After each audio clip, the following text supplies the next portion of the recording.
رسول اللہ صلی اللہ علیہ وسلم سب لوگوں سے زیادہ جواد، سخی تھے، اور رمضان میں دوسرے اوقات کے مقابلہ میں جب جبرائیل علیہ السلام آپ صلی اللہ علیہ وسلم سے ملتے بہت ہی زیادہ جود و کرم فرماتے۔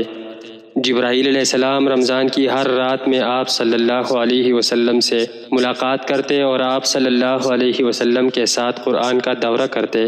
غرض ان حضرت صلی اللہ علیہ وسلم لوگوں کو بھلائی پہنچانے میں بارش لانے والی ہوا سے بھی زیادہ جود و کرم فرمایا کرتے تھے۔ صحیح بخاری حدیث نمبر 6۔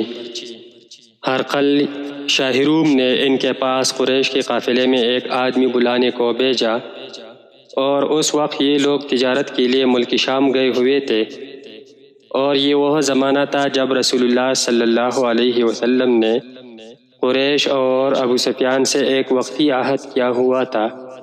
جب ابو سفیان اور دوسرے لوگ ہرقل کے پاس ایلیا پہنچے جہاں ہرقل نے دربار طلب کیا تھا، اس کے گرد روم کے بڑے بڑے لوگ یعنی علماء، وزراء، امراء بیٹھے ہوئے تھے۔ ہرقل نے ان کو اور اپنے ترجمان کو بلوایا، پھر ان سے پوچھا کہ تم میں سے کون شخص مدعی رسالت کا زیادہ قریبی عزیز ہے؟ ابو سفیان کہتے ہیں کہ میں بول اٹھا کہ میں اس کا سب سے زیادہ قریبی رشتہ دار ہوں۔ یہ سن کر ہرقل نے حکم دیا کہ اس کو یعنی ابو سفیان کو میرے قریب لا کر بٹھاؤ اور اس کے ساتھیوں کو اس کے پیٹ کے پیچھے پٹا دو۔ پھر اپنے ترجمان سے کہا کہ ان لوگوں سے کہہ دو کہ میں ابو سفیان سے اس شخص کے یعنی محمد الرسول اللہ صلی اللہ علیہ وسلم کے حالات پوچھتا ہوں۔ اگر یہ مجھ سے کسی بات میں جھوٹ بول دے تو تم اس کا جھوٹ ظاہر کر دینا۔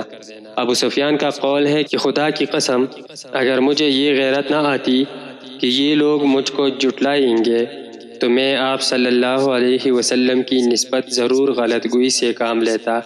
خیر، پہلی بات جو ہرقل نے مجھ سے پوچھی وہ یہ کہ اس شخص کا خاندان تم لوگوں میں کیسا ہے؟ وہ تو بڑے اونچے عالی نسب والے ہیں۔ کہنے لگا، اس سے پہلے بھی کسی نے تم لوگوں میں ایسی بات کہی تھی؟ میں نے کہا نہیں۔ کہنے لگا، اچھا اس کے بڑوں میں کوئی بادشاہ ہوا ہے؟ میں نے کہا نہیں۔ پھر اس نے کہا، بڑے لوگوں نے اس کی پیروی اختیار کی ہے یا کمزوروں نے؟ میں نے کہا نہیں، کمزوروں نے۔ پھر کہنے لگا، اس کے تابعدار روز بڑھتے جاتے ہیں یا کوئی ساتھی پھر بھی جاتا ہے؟ میں نے کہا نہیں۔ کہنے لگا، کیا اپنے اس دعوی نبوت سے پہلے کبھی کسی بھی موقع پر اس نے جھوٹ بولا ہے؟ میں نے کہا نہیں۔ اور اب ہماری اس سے صلح کی ایک مقررہ مدت ٹھہری ہوئی ہے، معلوم نہیں وہ اس میں کیا کرنے والا ہے۔ ابو سفیان کہتے ہیں، میں اس بات کے سوا اور کوئی جھوٹ اور گفتگو میں شامل نہ کر سکا۔ ہرقل نے کہا، کیا تمہاری اس سے کبھی لڑائی بھی ہوتی ہیں؟ ہم نے کہا ہاں۔ بولا، پھر تمہاری اور اس کی جنگ کا کیا حال ہوتا ہے؟ میں نے کہا، لڑائی ڈول کی طرح ہے، کبھی وہ ہم سے میدان جنگ جیت لیتے ہیں اور کبھی ہم ان سے جیت لیتے ہیں۔ ہرقل نے پوچھا، وہ تمہیں کس بات کا حکم دیتا ہے؟ میں نے کہا، وہ کہتا ہے کہ صرف ایک اللہ ہی کی عبادت کرو، اس کا کسی کو شریک نہ بناؤ، اور اپنے باپ دادا کی شرک کی باتیں چھوڑ دو، اور ہمیں نماز پڑھنے، سچ بولنے، پرہیزگاری اور صلہ رحمی کا حکم دیتا ہے۔ یہ سن کر پھر ہرقل نے اپنے ترجمان سے کہا کہ ابو سفیان سے کہہ دے کہ میں نے تم سے اس کا نسب پوچھا تو تم نے کہا کہ وہ ہم میں عالی نسب ہے، اور پیغمبر اپنی قوم میں عالی نسب ہی بھیجے جایا کرتے ہیں۔ میں نے تم سے پوچھا کہ دعوی نبوت کی یہ بات تمہارے اندر اس سے پہلے کسی اور نے بھی کہی تھی؟ تو تم نے جواب دیا کہ نہیں۔ تب میں نے اپنے دل میں کہا کہ اگر یہ بات اس سے پہلے کسی نے کہی تو میں سمجھتا کہ اس شخص نے بھی ایسی بات کی تقلید کی ہے جو پہلے کہی جا چکی ہے۔ میں نے تم سے پوچھا کہ اس کے بڑوں میں کوئی بادشاہ بھی گزرا ہے؟ تم نے کہا کہ نہیں۔ تو میں نے دل میں کہا کہ ان کے بزرگوں میں سے کوئی بادشاہ ہوا ہوگا تو کہہ دوں گا کہ وہ شخص اس بہانہ اپنے آباء و اجداد کی بادشاہت اور ان کا ملک دوبارہ حاصل کرنا چاہتا ہے، اور میں نے تم سے پوچھا کہ اس بات کے کہنے یعنی پیغمبری کا دعویٰ کرنے سے پہلے تم نے کبھی اس کو دروغ گوئی کا الزام لگایا ہے؟ تم نے کہا کہ نہیں۔ تو میں نے سمجھ لیا کہ جو شخص آدمیوں کے ساتھ دروغ گوئی سے بچے وہ اللہ کے بارے میں کیسے جھوٹی بات کہہ سکتا ہے۔ اور میں نے تم سے پوچھا کہ بڑے لوگ اس کے پیرو ہوتے ہیں یا کمزور آدمی؟ تم نے کہا کمزوروں نے اس کی اتباع کی ہے۔ تو دراصل یہی لوگ پیغمبروں کے متبعین ہوتے ہیں۔ اور میں نے تم سے پوچھا کہ اس کے ساتھی بڑھ رہے ہیں یا کم ہو رہے ہیں؟ تم نے کہا کہ وہ بڑھ رہے ہیں، اور ایمان کی کیفیت یہی ہوتی ہے حتیٰ کہ وہ کامل ہو جاتا ہے۔ اور میں نے تم سے پوچھا کہ آیا کوئی شخص اس کے دین سے ناخوش ہو کر مرتد بھی ہو جاتا ہے؟ تم نے کہا نہیں۔ تو ایمان کی خاصیت بھی یہی ہے، جن کے دلوں میں اس کی مسرت رچ بس جائے وہ اسے لوٹا نہیں کرتے۔ اور میں نے تم سے پوچھا کہ آیا وہ کبھی عہد شکنی کرتے ہیں؟ تم نے کہا نہیں، پیغمبروں کا یہی حال ہوتا ہے، وہ عہد کی خلاف ورزی نہیں کرتے۔ اور میں نے تم سے کہا کہ وہ تم سے کس چیز کے لیے کہتے ہیں؟ تم نے کہا کہ وہ ہمیں حکم دیتے ہیں کہ اللہ کی عبادت کرو، اس کے ساتھ کسی کو شریک نہ ٹھہراؤ، اور تمہیں بتوں کی پرستش سے روکتے ہیں، سچ بولنے اور پرہیزگاری کا حکم دیتے ہیں۔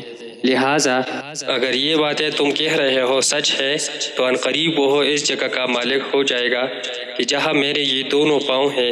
مجھے معلوم تھا کہ وہ پیغمبر صلی اللہ علیہ وسلم آنے والا ہے، مگر مجھے یہ معلوم نہیں تھا کہ وہ تمہارے اندر ہوگا۔ اگر میں جانتا کہ اس تک پہنچ سکوں گا تو اس سے ملنے کے لیے ہر تکلیف گوارا کرتا۔ اگر میں اس کے پاس ہوتا تو اس کے پاؤں دھوتا۔ ہرقل نے رسول اللہ صلی اللہ علیہ وسلم کا وہ خط منگایا جو آپ نے وحیہ کلبی رضی اللہ عنہ کے ذریعے حاکم بصرہ کے پاس بھیجا تھا، اور اس نے وہ ہرقل کے پاس بھیج دیا تھا۔ پھر اس کو پڑھا تو اس میں لکھا تھا، اللہ کے نام کے ساتھ جو نہایت مہربان اور رحم والا ہے۔ اللہ کے بندے اور اس کے پیغمبر محمد صلی اللہ علیہ وسلم کی طرف سے یہ خط ہے شاہ روم کے لیے۔ اس شخص پر سلام ہو جو ہدایت کی پیروی کرے۔ اس کے بعد میں آپ کے سامنے دعوت اسلام پیش کرتا ہوں۔ اگر آپ اسلام لے آئیں گے تو دین و دنیا میں سلامتی نصیب ہوگی۔ اللہ آپ کو دوہرا ثواب دے گا، اور آپ میری دعوت سے روگردانی کریں گے تو آپ کی رعایا کا گناہ بھی آپ ہی پر ہوگا۔ اور اے اہل کتاب، ایک ایسی بات پر آ جاؤ جو ہمارے اور تمہارے درمیان یکساں ہے، وہ یہ کہہ کر ہم اللہ کے سوا کسی کی عبادت نہ کرے اور کسی کو اس کا شریک نہ ٹھہرائے، اور نہ ہم میں سے کوئی کسی کو خدا کے سوا اپنا رب بنائے۔ پھر اگر وہ اہل کتاب اس بات سے منہ پھیر لے تو مسلمانوں، تم ان سے کہہ دو کہ تم مانو یا نہ مانو، ہم تو ایک خدا کے اطاعت گزار ہیں۔ ابو سفیان کہتے ہیں، جب ہرقل نے جو کچھ کہنا تھا کہہ دیا اور خط پڑھ کر فارغ ہوا تو اس کے ارد گرد بہت شور و غوغا ہوا، بہت سی آوازیں اٹھی اور ہمیں باہر نکال دیا گیا۔ تب میں نے اپنے ساتھیوں سے کہا کہ ابو کبشہ کے بیٹے ان حضرت صلی اللہ علیہ وسلم کا معاملہ تو بہت بڑھ گیا، دیکھو تو اس سے بنی اصفر یعنی روم کا بادشاہ بھی ڈرتا ہے۔ مجھے اس وقت سے اس بات کا یقین ہو گیا کہ حضور صلی اللہ علیہ وسلم عنقریب غالب ہو کر رہیں گے، حتیٰ کہ اللہ تعالیٰ نے مجھے مسلمان کر دیا۔ راوی کا بیان ہے کہ ابن ناطور ایلیا کا حاکم ہرقل کا مصاحب اور شام کے نصارہ کا لاٹ پادری بیان کرتا تھا کہ ہرقل جب ایلیا آیا ایک دن صبح کو پریشان اٹھا تو اس کے درباریوں نے دریافت کیا کہ آج ہم آپ کی حالت بدلی ہوئی پاتے ہیں، کیا وجہ ہے؟ ابن ناطور کا بیان ہے کہ ہرقل نجومی تھا، علم نجوم میں وہ پوری مہارت رکھتا تھا۔